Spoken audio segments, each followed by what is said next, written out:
have a negative underneath the radical with your calculator. So if you go ahead and enter this into your calculator, the square root of negative 52, you get an error or something that says non-real answer. This is the definition of an imaginary number.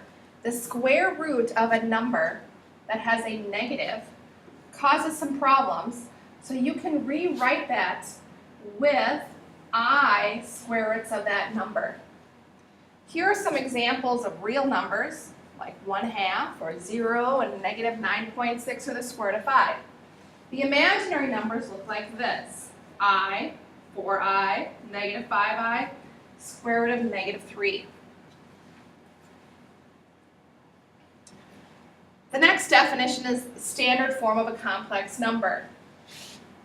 You have your real piece plus your imaginary piece.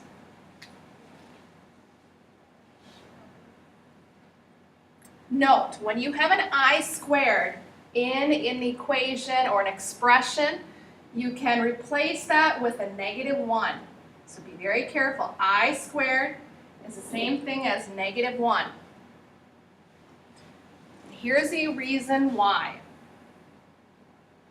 If I have an I times an I, which is I squared, remember, I represents the square root of negative 1.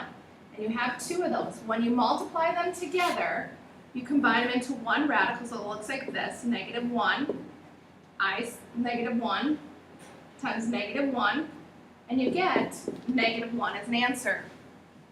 So there's some examples below here in this box. You don't need to write them down. We're going to go through some of these on the next slide. Square root of negative 2 is I square roots of 2. Square root of negative 4 is 2i. And then we just talked about this one, negative 1. I squared is negative 1. All right.